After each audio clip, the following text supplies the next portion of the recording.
स्वयं भगवान श्री कृष्ण और रुक्मिणी जी के होश तब उड़ गए जब एक भक्त ने उन्हें चाकू दिखाकर कहा, अपना सारा सोना मुझे दे दो। और भगवान श्री कृष्ण ने अपने सभी स्वर्ण आभूषण खुशी खुशी उस चोर को दे दिए। मगर क्यों? ये कहानी 16वीं सदी के श्री भक्त हरिपाल जी की है। बचपन से ही भगवान को पाना चाहते थे। उन्होंने गुरुजी से पूछा, गुरुजी, भगवान को पाने का सबसे आसान तरीका क्या है? साधु सेवा ही भगवान को पाने का सबसे आसान तरीका है। भगवान का नाम जपते और संतों की सेवा करते करते हरिपाल बड़े हुए। उन्होंने ठान लिया, शादी करूंगा तो सिर्फ ऐसी भक्त से जो भगवान को मुझसे भी ज्यादा चाहे। तभी उन्हें एक लड़की के बारे में पता चला जिसका प्रण था, मैं उसी से शादी करूंगी जो रोज 1000 संतों को भोजन कराए। अब तो मुहूर्त निकलने की भी जरूरत नहीं है, जल्दी चलो शादी करने। और इस तरह उन दोनों की शादी हो गई। शादी के बाद दोनों रोज 1000 संतों को भोजन कराने लगे।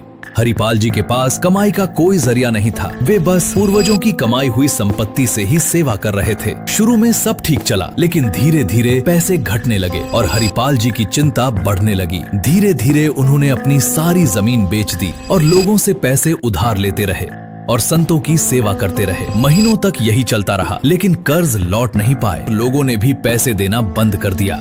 आखिरकार उन्होंने जंगल में लोगों का धन छीनना शुरू कर दिया। ये सब भगवान कृष्ण देख रहे थे।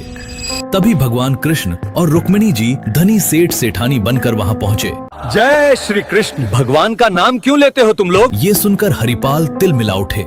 इनका सोना मिल जाए तो सालों तक संतों की सेवा हो जाएगी।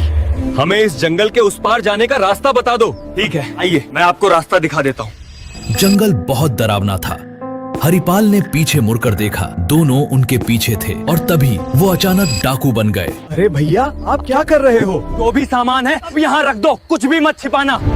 ये सुनकर कृष्ण जी थर थर कांपने लगे। रावण से नहीं डरे और आज हरिपाल से डर रहे हो। अरे ये तो हमारा प्यारा भक्त है, सब गहने उतारो सेठानी जी। सेठानी ने झुमके, नथ, कंगन सब उतार दिए। भगवान ने भी अपने सारे आभूषण उतार दिए, पर छोटी उंगली में एक अंगूठी रह गई। वो भी दो, क्यों छिपा रहे हो? भैया ये बचपन की है, कभी नहीं उतरी, तो फिर उंगली ही काट देता हूँ। वो सच में काटने ही वाले थे कि अचानक भगवान अपने असली रूप में प्रकट हो गए। मैंने अपने ही भगवान को लूट लिया, मैं बहुत बुरा हूँ। हरिपाल, तुम बुरे नहीं हो, तुमने कभी अपने लिए कुछ नहीं रखा। तुम और तुम्हारी पत्नी भूखे सोए, संतों को कभी भूखा नहीं रहने दिया। रास्ता गलत था, तुम्हारा दिल साफ था। हम तुमसे प्रसन्न हैं। ये सारा धन हम ही लाए थे, अब सेवा कभी नहीं रुकेगी।